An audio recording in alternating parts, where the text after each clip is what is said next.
अस्सलाम वालेकुम। उम्मीद है कि आप सब खैरियत से होंगे। Object oriented programming in Java, lecture number 12, part 1। इस लेसन में हम लोग देखेंगे कि कंपोजिशन क्या होती है और पॉलीमॉर्फिज्म को हम बिल्कुल बेसिक इंट्रोडक्शन लेवल पे देखेंगे। कंपोजिशन वैसे हम ऑलरेडी कर भी चुके हैं, लेकिन हम एक बार दोबारा देख लेंगे कि कंपोजिशन का मकसद क्या होता है। फिर हम चलेंगे उसके बाद पॉलीमॉर्फिज्म की तरफ।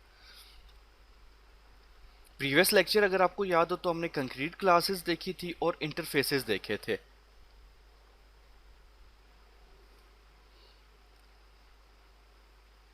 कंक्रीट क्लास अगर हम लोग बात करें तो कंक्रीट क्लास वो क्लास होती है, मतलब वो सारी क्लासेस कंक्रीट क्लास होती हैं अगर वो एब्स्ट्रैक्ट क्लास नहीं है। इसी तरह इंटरफेस क्या होता है, इंटरफेस आपके पास कह सकते हो कि प्योरली एब्स्ट्रैक्ट क्लास होती है। इसमें जितने भी फंक्शंस होते हैं वो आपके पास एब्स्ट्रैक्ट होते हैं, जो वेरिएबल्स बनते हैं वो पब्लिक होते हैं हमेशा, और आपके पास जो है वो फाइनल होते हैं अगर आप वैल्यू एक दफ़ा साइन कर देते हो। तो ये कुछ हमने कॉन्सेप्ट्स देखे थे, फिर हमने इनकी एग्जांपल्स देखी थी कि इंटरफेस का क्या फ़ायदा होता है। इंटरफेस इंप्लीमेंट होता है, क्लास एक्सटेंड्स होती है आपके पास। कंपोजिशन की अगर हम लोग बात करें अगर, तो composition in Java is the design technique to implement has a relation in classes. याद होगा आपको इनहेरिटेंस हमने क्या बात की थी कि इनहेरिटेंस इज अ रिलेशन होता है। तो कंपोजिशन आपके पास क्या है, हैज़ अ रिलेशनशिप होगा। ये एक डिज़ाइन टेक्निक है basically. Java composition is achieved by using instance variable that refers to other objects। इसका मतलब यह है कि एक क्लास आपने बनाई, उसके अंदर आप दूसरी क्लास का ऑब्जेक्ट बनाते हो और उसके जरिए कुछ फंक्शनैलिटी परफॉर्म करते हो। तो आप क्या कर रहे होते हो कि एक वेरिएबल के अंदर डिफरेंट ऑब्जेक्ट्स को आप कॉल कर रहे हो। तो हैज़ अ रिलेशन इस तरह बन रहा होता है। जबकि इनहेरिटेंस में क्या हो रहा होता है, जो इज अ रिलेशन होता है उसमें डाटा ऑटोमेटिकली आपके पास आ चुका होता है, एक्सटेंड हो चुका होता है। एग्जाम्पल एक देखते हैं कि हम कहते हैं कि a person has a job. एक आदमी है, उसके पास जॉब है, मतलब job is a class and person is a class, दो अलग स्टैंड अलोन क्लासेस हैं। लेकिन हम ये बोलते हैं पर्सन के पास एक जॉब है, जॉब के पास पर्सन नहीं, पर्सन के पास एक जॉब है। तो हम इसको ज़रा इंप्लीमेंट करके देख लेते हैं कि हैज़ अ रिलेशन कैसे बन रहा है। पर्सन हैज़ अ जॉब, तो पहले हम दो क्लासेस बना लेते हैं, एक जॉब की और एक पर्सन की। एक न्यू हम प्रोजेक्ट बना लेते हैं।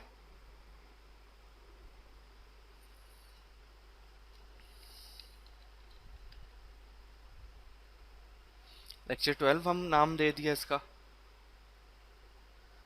ये आपके पास मेन क्लास बन गई। Right click new Java class, और इसका नाम हम दे देते हैं जॉब। और इस क्लास में हम लोग क्या कर लेते हैं, कुछ वेरिएबल्स बना लेते हैं। Private void private int salary,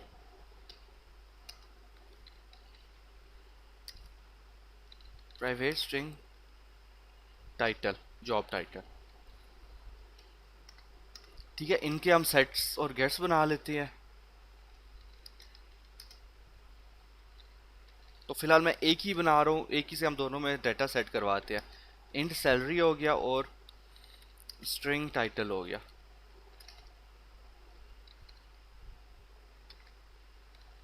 salary equals to S and title equals to T. ठीक है, और साथ ही हम लोग क्या कर लेते हैं, एक और फंक्शन बनाते हैं, public void show data,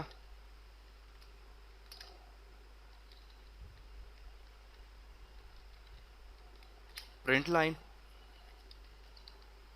salary equals to salary. और साथ ही हम लोग क्या कर लेते हैं, दूसरा हम लोग बना लेते हैं टाइटल इक्वल्स टू टाइटल। ये आपके पास एक क्लास हो गई जॉब। ठीक है, एक और हम क्लास बना लेते हैं पर्सन की या एम्प्लॉय की। तो पर्सन क्लास एक मैंने बनाई, इसमें मैंने बोल दिया पर्सन का नाम है, और इसमें हमने सेट करवा लिया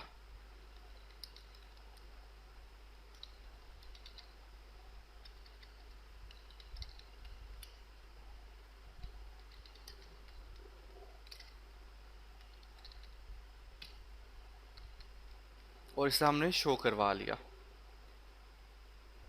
पर्सन की नेम हमने वेरिएबल का नाम रखा हुआ है, तो हम यहाँ पे नेम लिखेंगे। इसी तरह हमने क्या किया, public void show person name, और हमने यहाँ पे क्या किया, पर्सन का नाम शो करवा दिया।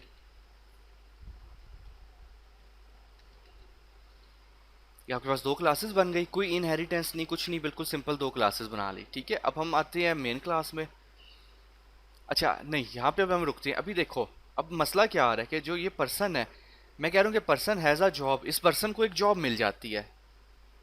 क्या मिल जाती है? एक जॉब मिल जाती है। तो मैंने यहाँ पे क्या किया, मैंने लिखा जॉब ओबीजे, कोई भी नाम दे दिया, इक्वल्स टू न्यू। मैंने यहाँ पे पर्सन क्लास में एक दूसरी क्लास का ऑब्जेक्ट बना लिया, जॉब क्लास का। अब इसका क्या मतलब हुआ कि आपके पास जो पर्सन क्लास है उसमें आपने बोल दिया पर्सन हैज़ अ जॉब, कि मतलब पर्सन के पास एक जॉब क्लास का भी ऑब्जेक्ट है। तो जब आप सेट पर्सन कर रहे होगे तो आप यहाँ पे क्या करोगे, ओबीजे नेम तो आपने इनपुट ले लिया, ठीक है, साथ ही आपने क्या काम करना है, OBJ J dot set data. अब सेट डाटा में आपने दो वैल्यूज और लेनी थी, तो आपको यहाँ पे क्या करना पड़ा, इंट, एक आप लोगों ने आईडी लेनी थी, ठीक है, एक आपके पास क्या आ गया, इंट आईडी हो गया, और एक आप लोगों ने लिख लिया स्ट्रिंग टाइटल। ठीक है, अब आपने यहाँ पे क्या पास कर दिया, आई, और यहाँ पे आपने क्या पास कर दिया, टाइटल। तो अब ये जो कंसेप्ट बन रहा है ना, अब ये बेसिकली क्या है, क्योंकि अब आपके पास एक्सटेंड नहीं हुई हुई ये क्लास, तो इज अ रिलेशन नहीं है कि पर्सन इज अ जॉब, मतलब ऐसा हो भी नहीं सकता। ठीक है, तो अब है पर्सन हैज़ अ जॉब, तो हैज़ अ जॉब मीन्स कि जॉब यहाँ पे आपने दे दी, और यहाँ पे नेम असाइन किया, और आप लोगों ने ये सेट डाटा किया। इसी तरह शो डाटा में भी आपको क्या करना पड़ेगा, ओबीजे ऑब्जेक्ट का नाम डॉट शो डाटा। अब वो नाम शो करेगा और आपको आईडी और उसके टाइटल शो कर देगा, जॉब आईडी जो हमने दी हुई थी, सैलरी बल्कि दी हुई थी, ठीक है, वो चीज़ ऐड कर देगा। मेन क्लास में हम आएंगे, मेन क्लास में हम पर्सन क्लास का ऑब्जेक्ट बनाएंगे।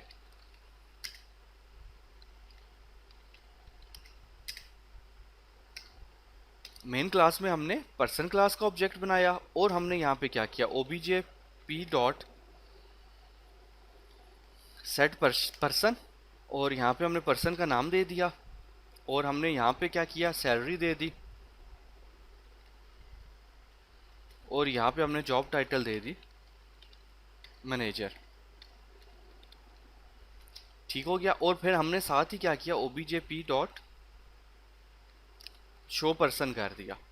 अब मैं इसको एग्जीक्यूट कर रहा हूँ, तो नाम आ गया एबीसी, सैलरी आ गई, और टाइटल मैनेजर आ गया आपके पास। तो इससे आपको क्या पता चल रहा है, पर्सन क्लास ये आपके पास है, ऑब्जेक्ट बना, सेट पर्सन जब हमने कॉल किया तो उसने एक और ऑब्जेक्ट को यूज़ किया, ओबीजे एक और क्लास को यूज़ किया जिसका नाम जॉब था। तो अब आप ये बोलोगे इस पर्सन के पास एक जॉब क्लास का ऑब्जेक्ट है, पर्सन हैज़ अ जॉब, और उसके रिलेटेड आप लोगों ने फिर काम परफॉर्म कर लिया। अब आप यहाँ पे ये डायरेक्टली नहीं कर सकते कि फॉर एग्जांपल मैंने लिखा OBJ P dot set data, तो आपके पास नहीं, कुछ भी नहीं आ रहा, क्योंकि सेट डाटा जॉब में बना हुआ था, अगर आपको याद हो, ठीक है ना। तो इनहेरिट नहीं हुआ हुआ, सिर्फ ऑब्जेक्ट क्रिएट हुए, तो आपके पास यहाँ पे वो चीज़ कॉपी पेस्ट नहीं होगी। तो पर्सन क्लास के अंदर आपको इस ऑब्जेक्ट के जरिए फंक्शन को कॉल करना पड़ेगा। ये चीज़ आप लोगों ने लाजमी इसमें जहन में रखनी है। तो हैज़ अ रिलेशन बेसिकली ये होता है जो अभी हम लोगों ने देख लिया है, ठीक होगी बात। तो composition is a has a relation. Polymorphism का इंट्रोडक्शन हम लोग ले लेते हैं कि जावा में पॉलीमॉर्फिज्म किस तरह हो रही होती है, मतलब क्या उसे कॉन्सेप्ट्स क्या मेजर। तो नेक्स्ट में हम इसको फिर डिटेल में लेके चलेंगे with examples. Polymorphism is the ability of an object to take on many forms. Object आप लोगों का पता है, ठीक है। पॉलीमॉर्फिज्म एक ऐसी एबिलिटी है कि आपने एक ऑब्जेक्ट बनाया है, लेकिन उस ऑब्जेक्ट के जरिए आप डिफरेंट काम कर सकते हैं। सिंपल अगर एग्जांपल मैं आपको दूं, आपके पास एक रिमोट है, ठीक है, इंटरफेस एक रिमोट है, वो रिमोट अगर टीवी के साथ भी चले, वो रिमोट अगर आपका एसी के साथ भी चले, इंटरफेस तो सेम है, मतलब ऑब्जेक्ट वो एक ही है, लेकिन उसकी फॉर्म्स डिफरेंट है। अगर हम एसी के साथ उसको कनेक्ट करना चाहें तो उसकी फंक्शनैलिटी चेंज हो जाएगी, उसको हम एलसीडी के साथ यूज़ करना चाहें तो उसकी फंक्शनैलिटी अलग हो जाएगी। तो सेम केस ये होता है कि हम एक ऑब्जेक्ट बना लेते हैं, एक ऑब्जेक्ट के जरिए हो सकते हैं हम पर्सन क्लास को एक्सेस कर रहे हो, एक उसी ऑब्जेक्ट के जरिए बनाया हुआ जो हमने है उसके जरिए हम किसी चाइल्ड क्लास को यूज़ कर रहे हो। तो ऑब्जेक्ट एक होता है लेकिन उसकी फंक्शनैलिटीज़ डिफरेंट होने लग जाती है। Basically poly means many, morph mean shapes, is the mean processes.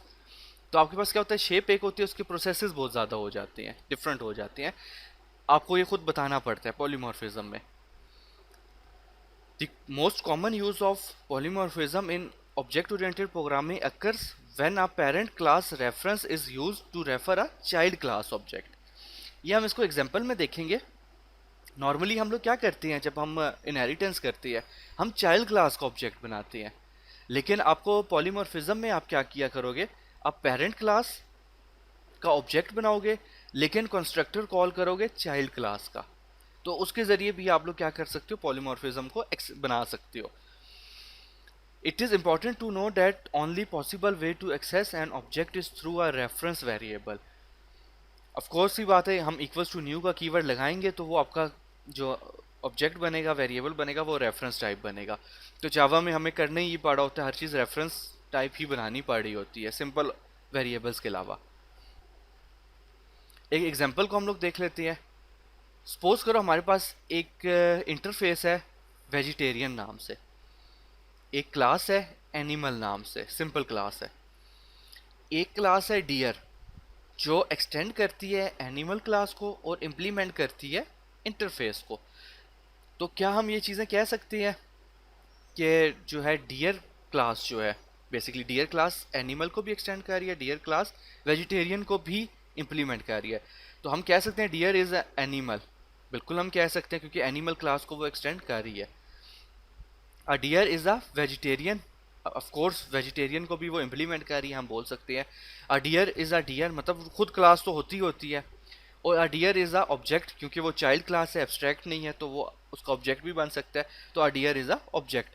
तो हम ये चार केसेस एक ऑब्जेक्ट के लिए, एक क्लास के लिए बोल रहे हैं। मतलब अगर हम डियर क्लास का ऑब्जेक्ट बनाते हैं तो डियर को हम एनिमल भी बोल रहे हैं, डियर को हम वेजिटेरियन भी बोल रहे हैं, डियर को डियर भी बोल रहे हैं, डियर को हम ऑब्जेक्ट भी बोल रहे हैं।